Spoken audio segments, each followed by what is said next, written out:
Hi, Laura. How are you? Hi, Sally.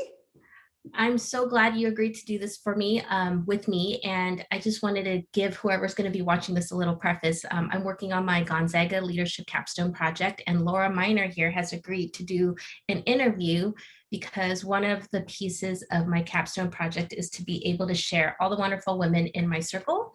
And Laura is she's a very big part of my life. She's been a big part of my life for the last 2 years, and she's been very supportive and helpful in my journey so far. And so I want to share her with the rest of you. So thanks, Laura.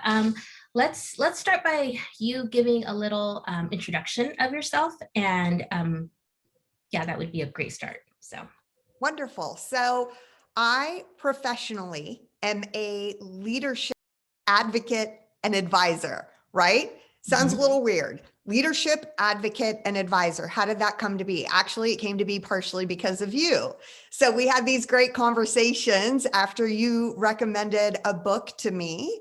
And one of those conversations was around the fact that how do you create your identity, especially when you're going through sort of a revamping of your career a little bit later in life and bring everything under one umbrella. And my history is one that has a lot of leadership experience in sales and marketing and in the technologies field. But what I found was that who I was when I was in those roles is very different to who I am today. And it's only because I have a deeper understanding and appreciation for leadership that I can really help people the way that I want to. So I'm not just a coach or a consultant or an author or speaker. What I truly am is a leadership advocate and advisor. I will fight for better leadership because of the difference that it makes in the everyday lives of people who work for leaders, right? And then I will advise until the day that I die on how to help people step into their strongest and best selves as a leader. Because no matter what role we play, we're always a leader in somebody's eyes, whether it's as parents or volunteers or a traditional leadership role. It comes in so many flavors and forms. And so learning how to elevate ourselves as leaders is just my largest passion in life. No, that's great. And I think that's one of the reasons why in our classes we gravitated towards you, right? We could tell that you were trying to help out and you were doing better stuff for the world just because of you being a part of a lot of the organizations that you help. So that's great. So I sent a bunch of questions your way just in case, because you know how I am. I don't like to surprise people, and so that is part of this whole exercise. I would like to just to get started, unless you want to tell people a little bit about what you're planning. Actually, let's do one thing. You just finished the Gonzaga Master's Program, and you will be doing what next? I will be starting in the doctoral program, getting my doctorate in leadership studies, and that will begin on June 1st. So it was 13 weeks from this past Monday, but who's counting? Yeah, it's I'm counting for you because I don't know how you're doing it, and I'm amazed that you're just continuing on while I'm like I need a break for a year. Okay, so let's jump right in because I don't want to waste your time, and I want to use your time. I want people to share. I want to share as much of you as possible with everybody in this hour. So the first question I have for you is, what was the best piece of advice you were given when you were first starting out? What a great question. So, the best piece of advice I was given actually wasn't when I first started. It's when I was offered a really large promotion. I was a sales manager in the smallest branch of our public company, and I was being offered a promotion to move across the country and be a sales manager at one of the largest offices in our company. And the challenge was that I was pretty young. I didn't feel like I had a lot or enough experience.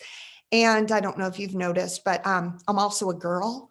And in the technologies field, there weren't a lot of female sales managers or leaders. And there weren't a lot of people that I could reach out to and get help and ideas and suggestions from. But there was a wonderful total kick-ass female sales manager in our Dallas office. And I called her and I asked her, first, do you think that I can do this? Like I was feeling intimidated. Do you think that I have what it takes to survive in this role, to excel, to support those around me? So it was part of it. And then I also asked her, if you could give me any one piece of advice, what would you give me? And I want to tell you, this conversation with her happened back in 2004. The advice was so prevalent in my life that that's why the lesson has stuck with me all these years later. And what she said to me was that you want to surround yourself with people that are better than you in every way possible. She said it's counterintuitive, but you want to hire people that know more than you, that have better sales skills than you, that are better with the technology than you. And she said it doesn't just relate to how you build your office and your team. You want to surround yourself that are better than you in all different contexts, because that is how you learn, that is how you grow. But the challenge for me was that it's actually really difficult to put ego aside enough to hire people that are better than you, right?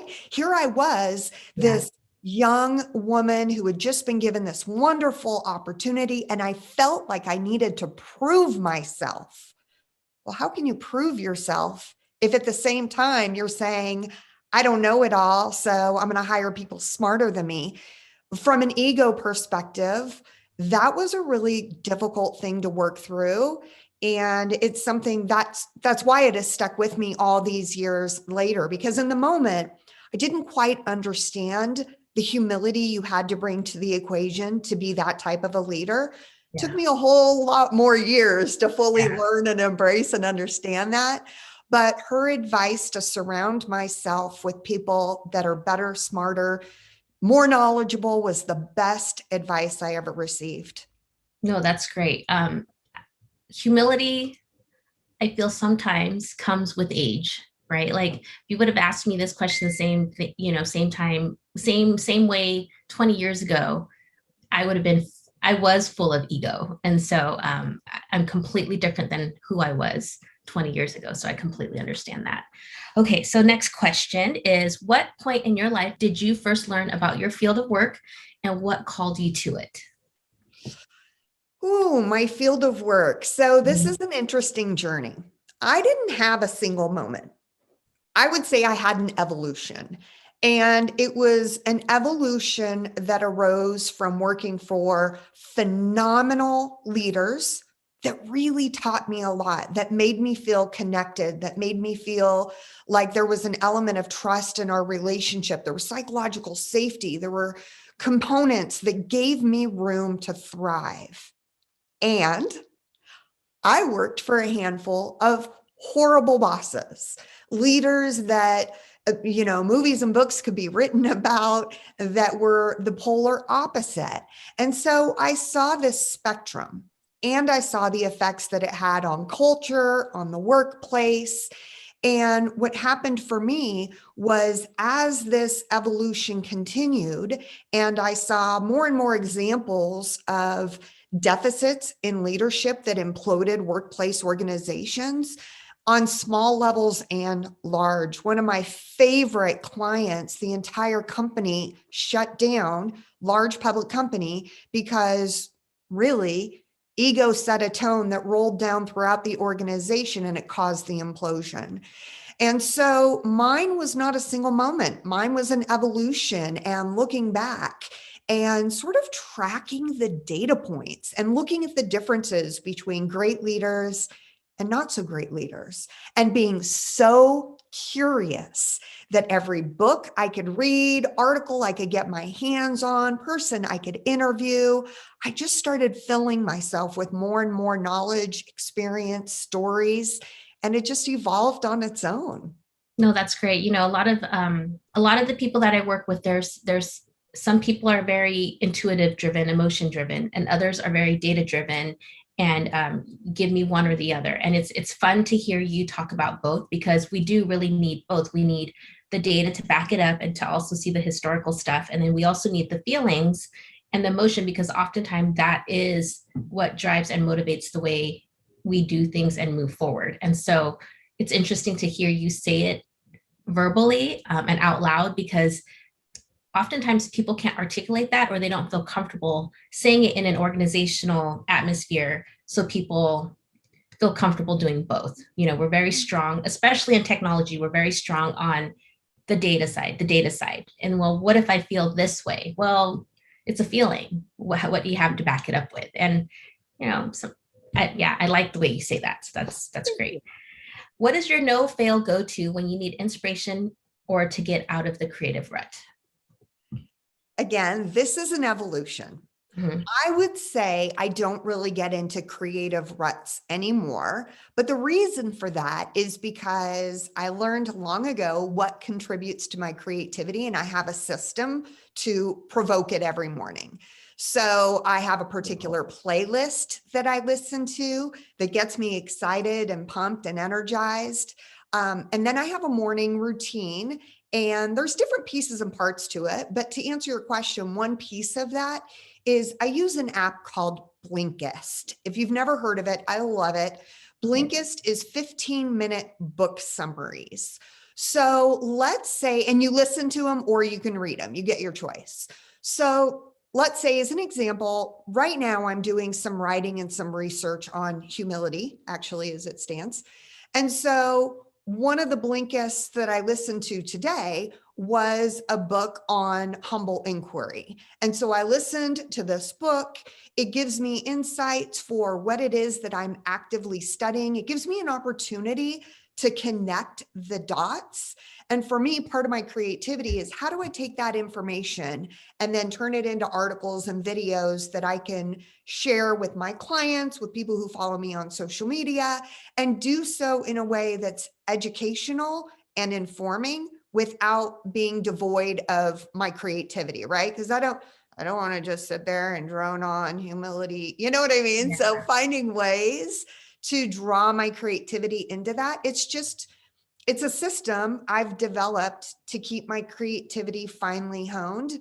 Because what I know from experience is that if I don't proactively spark my creativity, if I just wait for inspiration, oh, it will be as evasive as I'll get out. But if I go after it, if I chase my creativity, and if I prime that pump with other sources, it can flourish.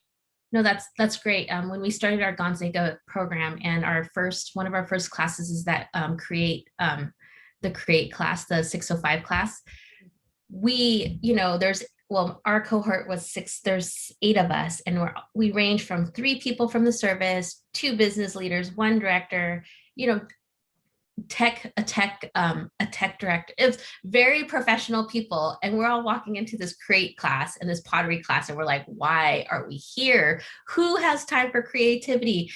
And I think that was one of the most impactful classes for all of us. And I'm so glad that Gonzaga and the faculty had the foresight to do the class the way it was done and prompt us initially on our journey the way they did with that class, because it's made a significant impact on my learning journey, because it opened up my eyes a lot to how, when we are stressed out or when we are in need of that creativity, that's usually the space where our emotions and intuition comes together subconsciously or unsubconsciously to help us make the right decisions, right? So I love how you are proactive about it. I am not proactive about it. So it's great to hear that there are ways to, like you say, it pump it out of you every morning. I think that's amazing. Very cool. Well, the other side to that is that in positive psychology, they did research surrounding character strengths and virtues. And it was a 3-year study by 55 notable psychologists. And what came out of that, this is all work that was done by Martin Seligman and Chris Peterson.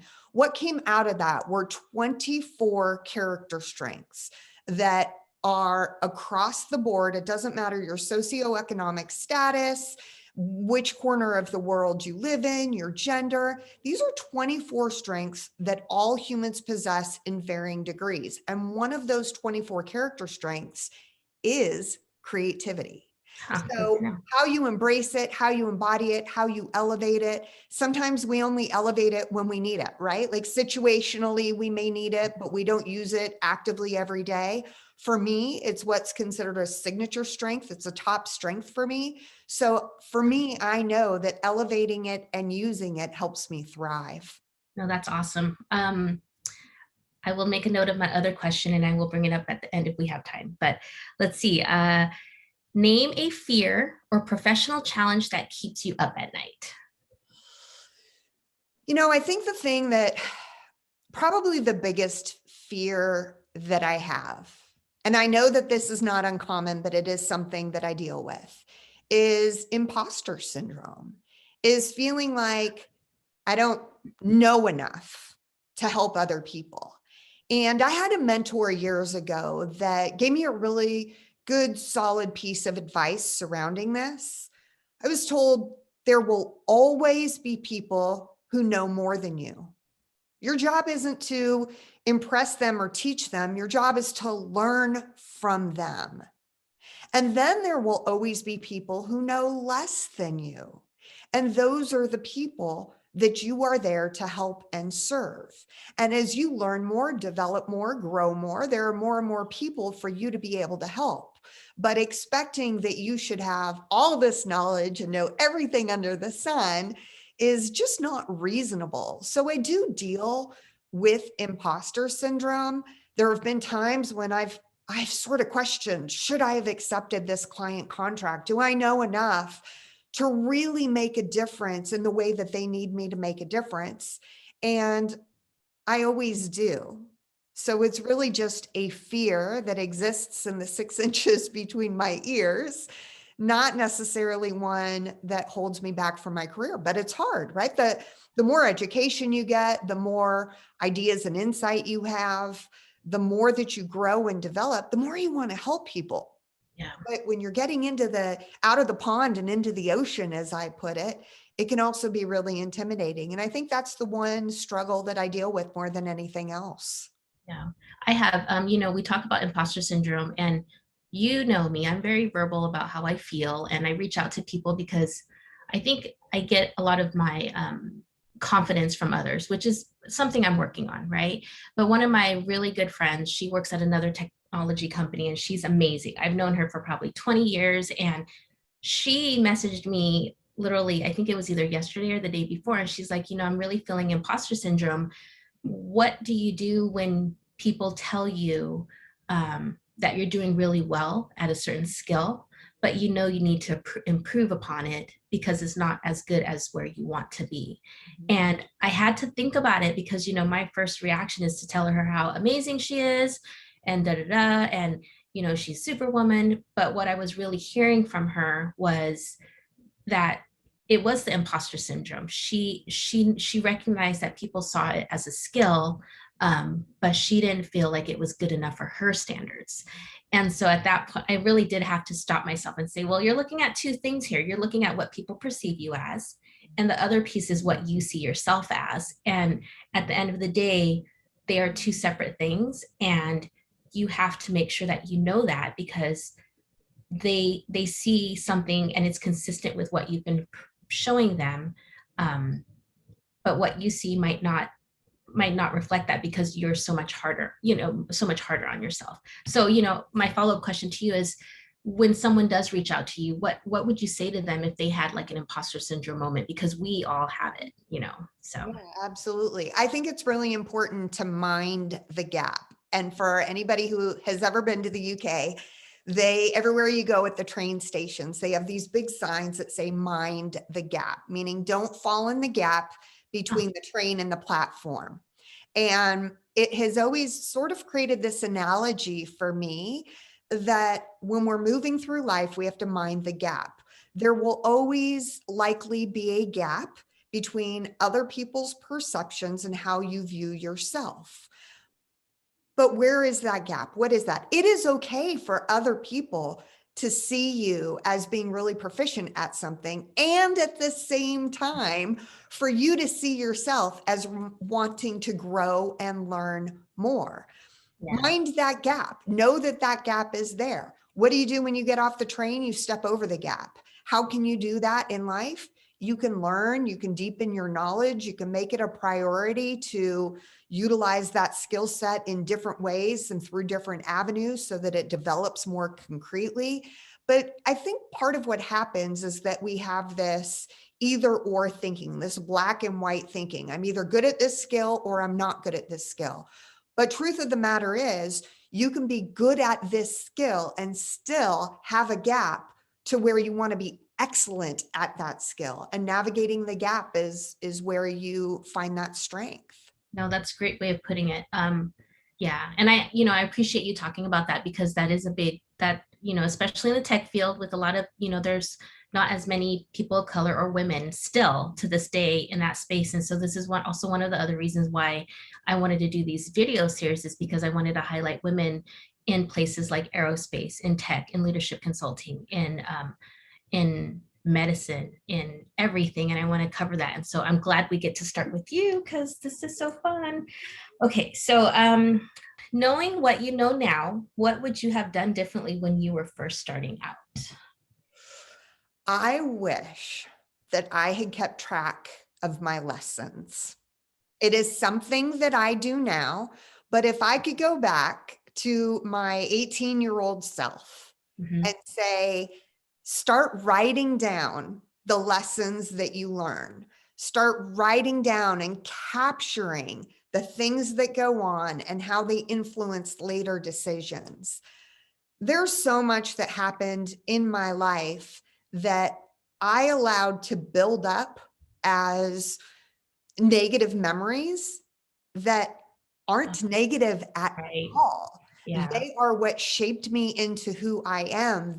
It's the lessons from those struggles in my life that have empowered me to help people the way that I do and to do the work that I do. And these are both professional lessons as well as personal lessons. So yeah, if I could do one thing differently, I actually would go back and do a better job of cataloging those lessons. And I actually write down at the end of every day, I write down a lesson, something I learned in that day. And sometimes it's something that I learned about myself, right? Yeah. Sometimes it's something that I learned about how I can deal with something, or randomly something from past education or past experience will come up and I'll apply it and it'll work. And I'll be like, wow, that was really effective. I'll write that as a lesson. Yesterday, I received an email from somebody and the signature was with, I hope I pronounce this right, with Maitri, Maitri. Have you ever heard of that word? No. I hadn't either. And so, you know me, I went to Google, I start looking it up, and then I'm down a rabbit hole. Maitri means with loving kindness. Very And it cool. comes from Buddhist tradition. And so even things like that, there are opportunities for us to capture lessons and capture what we learn every single day. I Yeah. wish I had started doing it when I was 18 instead of waiting until I was halfway through life. Yeah, and that's one of the things that I admire about you, is you're very proactive in everything that you do. I try to be the same way, but I'm not to the way you are. Were you always this detailed? And were you always this detailed and Definitely proactive? not. How But, did you get yourself that? How did you well, get yourself to be?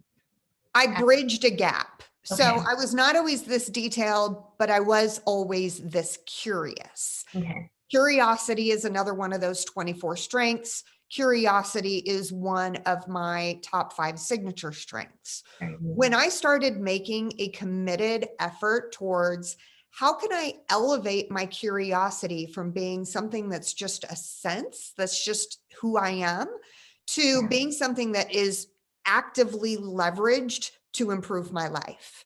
And that made a huge difference for me, right? So if I'm a naturally curious person, but I don't capture the answers to that curiosity or really reflect on it, then that curiosity sort of wanes. It almost gets wasted.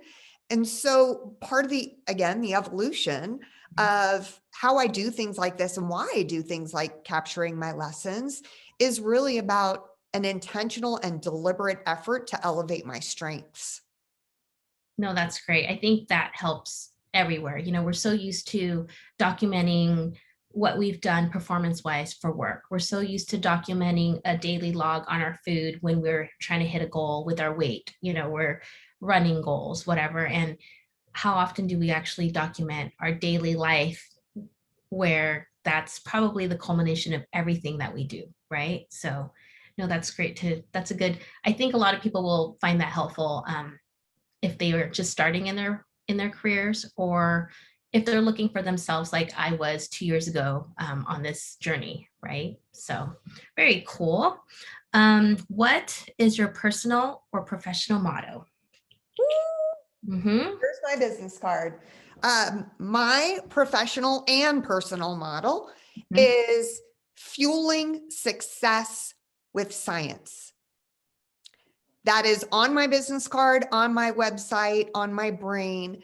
And the reason for that is when I was first starting out in my career, Mm-hmm. I had a lot of frustrations with the fact that there weren't mentors, there weren't hierarchies to really develop me as a leader. I was just thrown into this sales management role. And so I started buying books on sales management.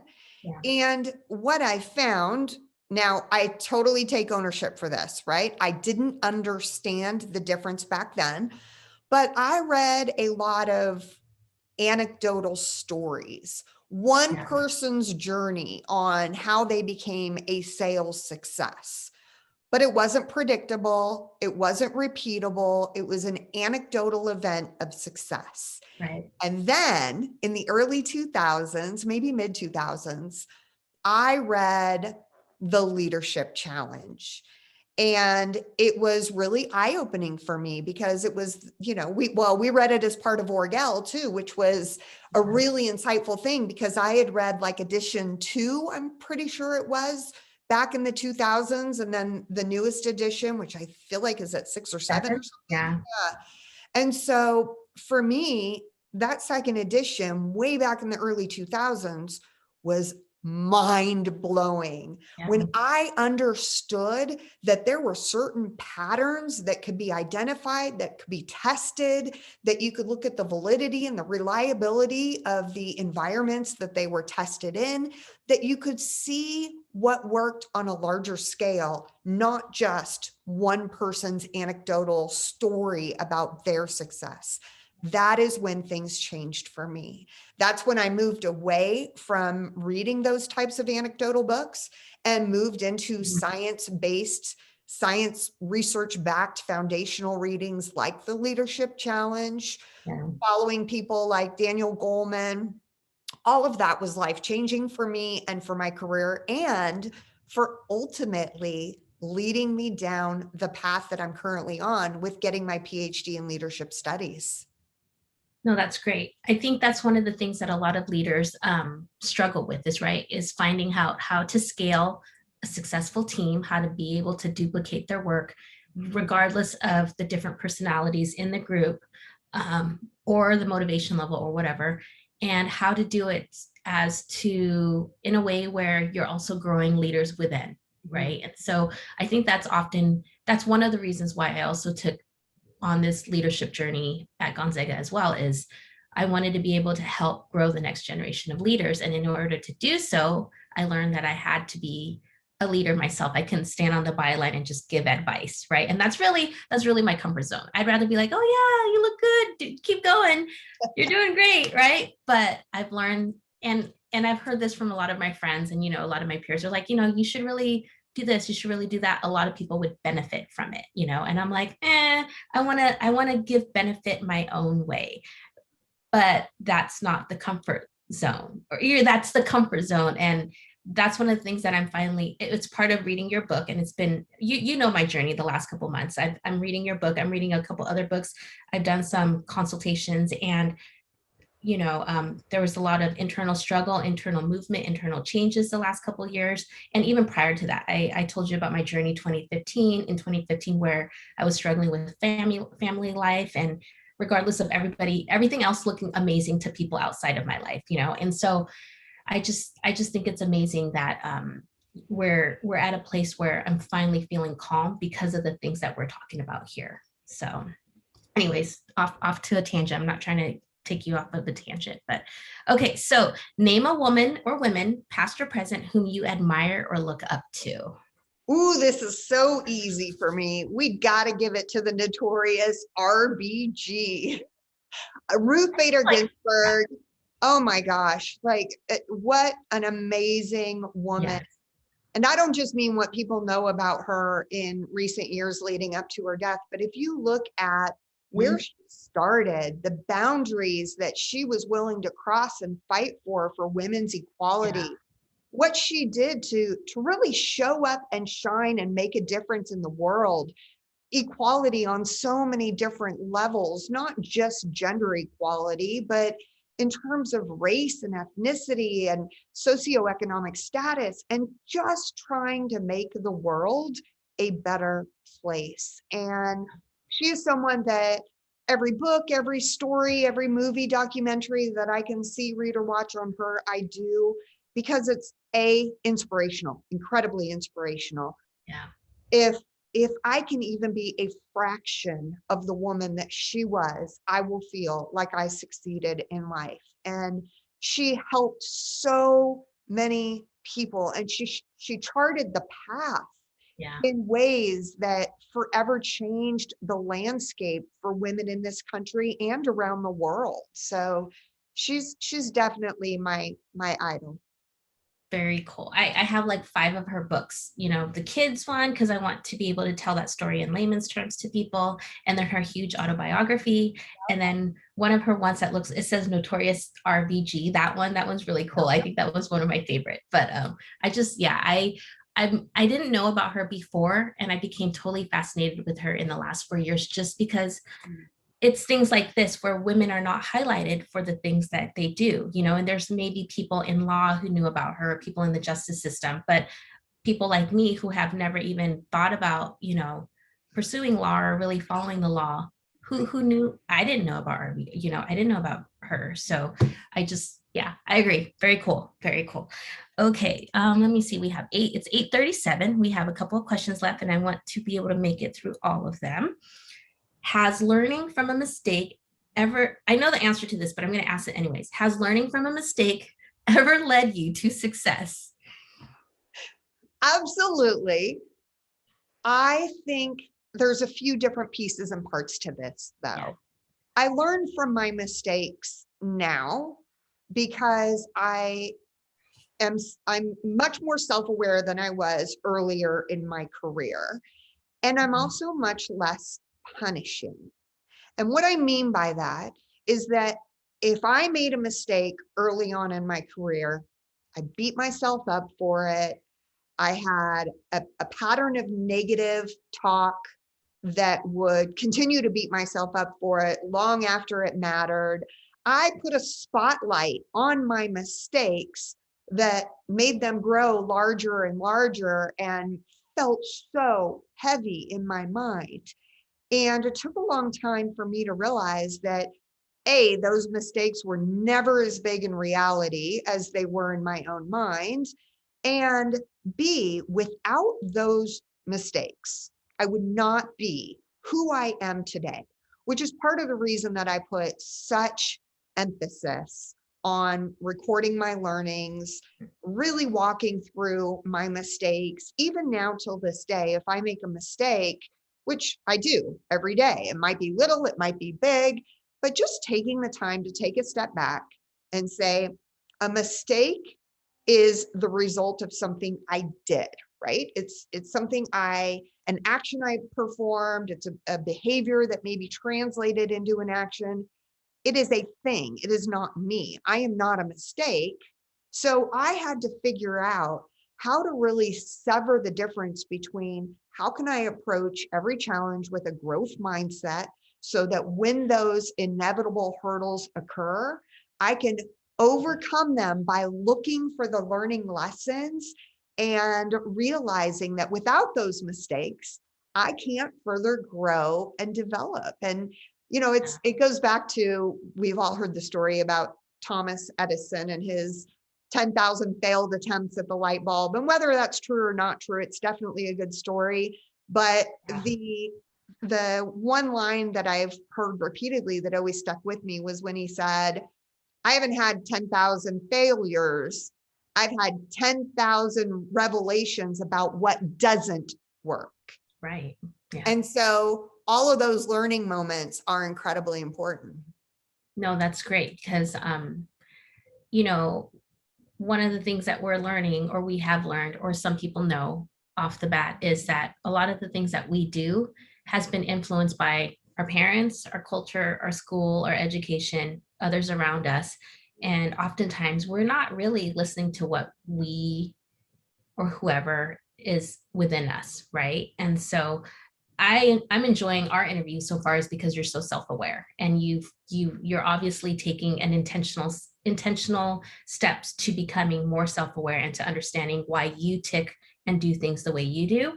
And I think that's one of the best parts of our program, at Orgel, is it makes you really look at who you are inside before you start wanting to go change the world. So, but it's fun to see you do it because it's fun to see you do it specifically because you've been doing it on yourself for so long. Your self-awareness journey started way ahead of this Orgel program. So, yeah, I think one of the challenges with education when we're young is that relationships are taught to be something that's external. We look at how we relate to our schoolmates, we look at how we relate to our parents, our teammates, but we're never really taught how to have a relationship with ourselves. Yeah. There's no intentional education, at least not in the school systems that I grew up in, where they take you on a journey to understand how to process your emotions, how to recognize when your own thinking is getting in your way, how to understand when you're approaching something with a fixed mindset that attaches you to a false reality that a mistake means that you're a failure. How do you let go of that and get to a growth mindset? And I had a lot of failures in my childhood, in my teenage years, in my early career, that for me, it was almost a necessity of survival.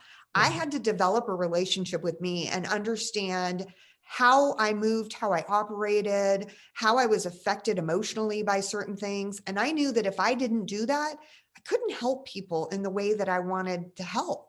And so it was only after I got over that hurdle, and I wouldn't say I'm over it, don't get me wrong. This is a lifelong journey and it's a lifelong commitment to constantly developing self-awareness. But once that developmental process became a regular part of my routine, it just made a huge difference in how I could lead, how I could love, how I could parent. It was everything.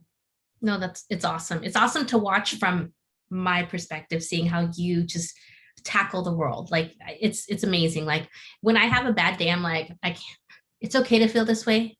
But look at Laura. She did this, this, and this. I can totally kill today. Like that's kind of sometimes, and you get into that rut, it's that imposter syndrome. It's you've had a bad day, you yelled at the kids, and you feel guilty for yelling at the kids, and so it's fun because every so often I'll be like, you know what? It's kind of like what we had chatted about there's things that I picture in my mind that you've told me that makes me feel better because I know you've done it. And it's like what you said, just because today's bad doesn't mean I should beat myself up for it. We have tomorrow to work on ourselves the next day. So anyways, okay. What's the first thing you do every morning other than your creativity stuff to start your day on the right foot?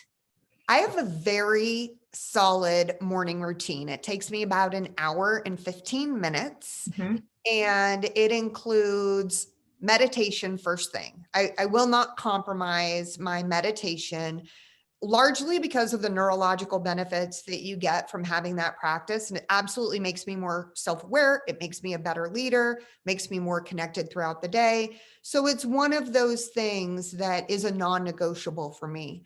So my mindfulness is part of that. I also listen to my vision every single morning. That's actually the first thing I do. I meditate after that. I Okay. have a very concrete vision statement. I recorded my vision statement just using the recording memo on my iPhone. And the very first thing that I do in the morning is I listen to my vision statement, because that anchors me to the future that I am creating and to the person that I have to be day in and day out if I am going to live into that future vision for myself. Yeah. And so listening to my vision statement, you could get the same benefit out of reading it. What I have found over years of not only doing this practice with clients, but also testing it on myself in a variety of ways, is Mhm. that I don't get as much out of it when I read it, because I will skip ahead and rush through it. And you can't rush through it when you're listening to yourself having read it. I also put inspirational background music behind it so that I'm listening to it with music that is provoking an emotional, excitatory response where I'm like, yes, I'm making this vision happen, right? So Yeah. that's a big part of it. So I listen to my vision statement, then I meditate, then I get my coffee, because let's be honest, that's a requirement. Then I journal. I have a gratitude practice. I journal something that I'm grateful for from the day before. And I just give myself a few minutes to explore and enjoy why I'm so grateful for that. After I do my gratitude practice, I look at what I have on my calendar for the day and paying attention to what's the theme of that day. Like I said, right now I'm in the middle of a humility project. So my theme right now is humility. And then based on what my current theme is, I listen to my Blinkist, because what the Blinkist does for me is it takes me from the excitement of my vision, the calmness of my meditation, and it pulls me into focusing my brain on the area of research, writing, development that I am working on for that particular day. Yeah. And then that way it's sparking my neurons, right? I'm drinking Mhm. my coffee, I'm listening to my Blinkist, my brain's going crazy because it's excited to make all these connections. And then I move directly from my Blinkist into what I call my first focus block for the day. And my first focus block, so I use the acronym, I don't know who invented it, it's been around a long time. Focus, follow one course until successful. And so I have focus blocks that are dedicated towards whatever the big goal is that I'm working on at the moment. And I don't let other things get in the way of that. So I don't turn on my phone yet. My ringer is on do not disturb.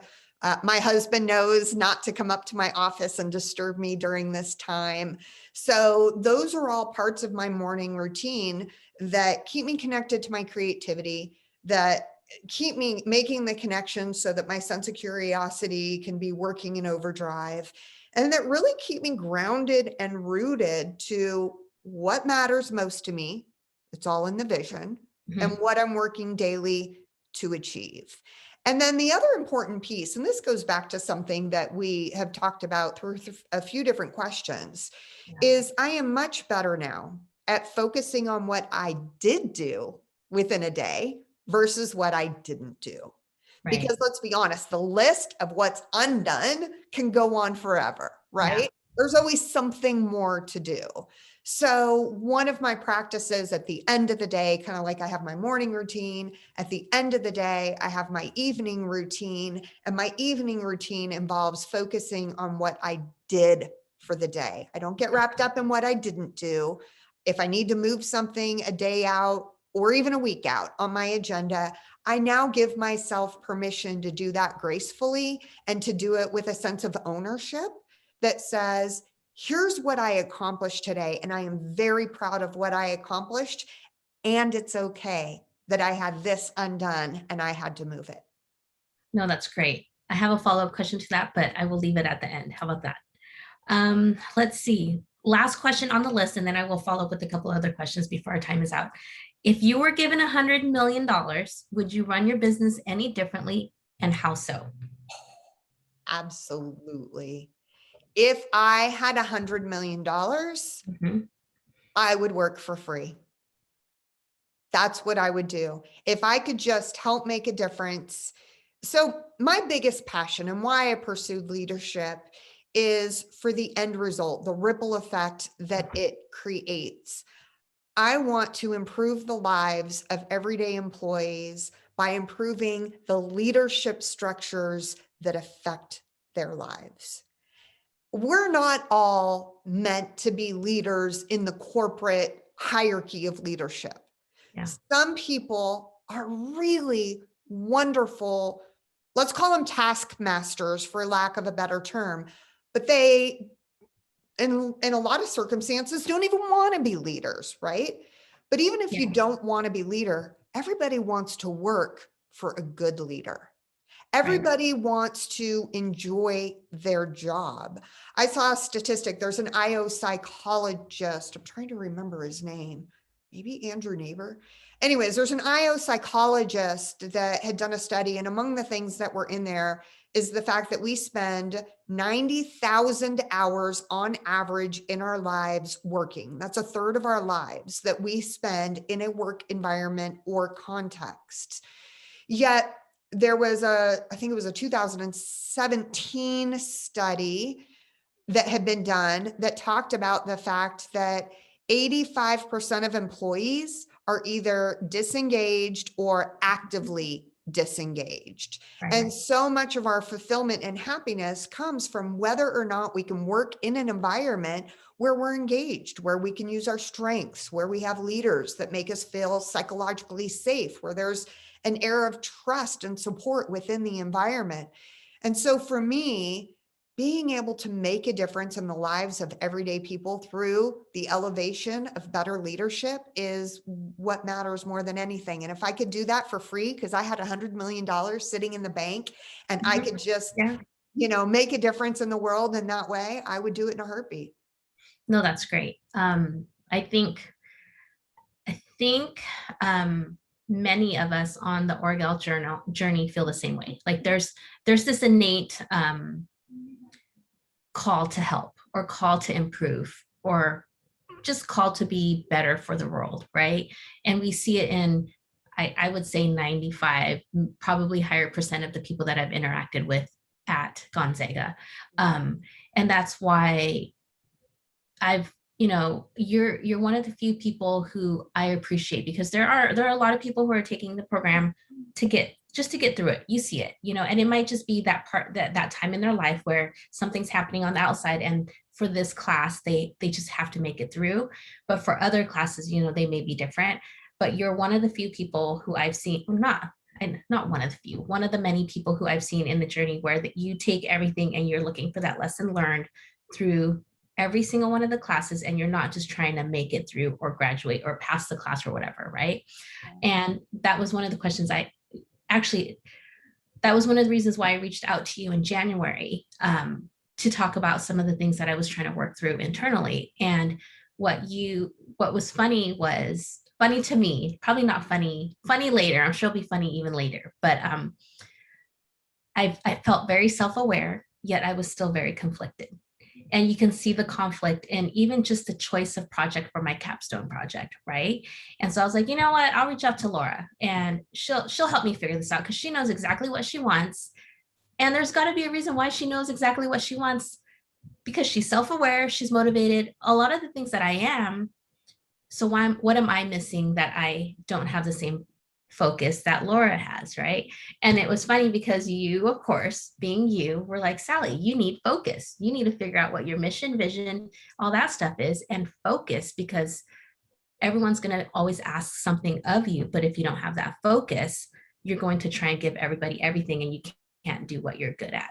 So I just wanted to say that, because that was a big part of why I feel contentment at this place in my life. And it's been a very long time for me to be content in the present. Does that make sense? Oh, completely. Completely, because that clarity of purpose is very freeing. And it puts us in the position of being able to positively say no. And what I mean by that is when you have clarity on your purpose and you have a real passion that you know you want to live out, this is what you want to make happen. Well, those Mhm. become guardrails in decision making. And so now anything that doesn't fit within the path to your purpose is outside those guardrails, and you're far more empowered to say no to those things, to not try and be all things to all people, and to only embark on opportunities and learning journeys, everything else that support your journey. And one thing, to go back to what you said about how people use their education, how intentional it is for them. Yeah. In goal setting theory, you've got end goals, which are, that's the outcome you're trying to achieve, right? That's the final big picture. It usually ties into the vision, but that's the outcome. And then you've got means goals. And means goals are the incremental pathway goals that get you to the outcome. If your end goal in getting a master's in organizational leadership is just to get the master's, well, then you're just ticking the box, right? Right. So you're not really applying what you're learning in the same way that, for me, the Orgel program was not an end goal, it was a Right. means goal. Yeah. It was part of the journey to allow me to get deeper and deeper into what I was doing so that I could publish the book, so that I could help more people, so that I could elevate my coaching and consulting business and really make myself that leadership advocate and advisor, not just a coach and consultant. Yeah. So we are at 8:56, and you hit it. And I wanted to, this is not, this is a shameless plug because there's no shame behind it. So I have in front of me your book, right? And I told you I bought 3 of these copies, one for me and two for 2 of my favorite ladies, because I'm all about sharing knowledge. And that's one of the things that my circle does, is we share blogs, we share podcasts, we share books that we really like. I'm only in about 3 chapters, and I just wanted you to tell the world about your book real quick. Thank you. Oh, you're so sweet. So it's called Strengthened: Developing the Leader Within.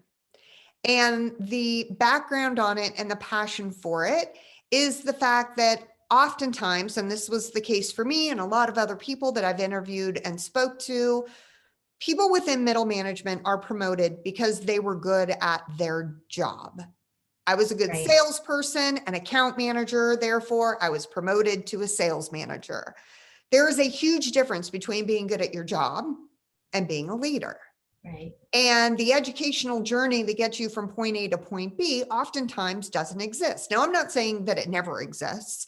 There are some companies out there that have phenomenal mentorship programs that hire executive leadership coaches for the people that they elevate and promote. So it does exist, but not enough on a broad level that people have access to it. So this book is how to develop the leader within yourself to take control of your own journey. And it's a systematic framework. It's all built on fueling your success with science. So there's no anecdotal evidence in here. It's all factual, science-backed, research-backed.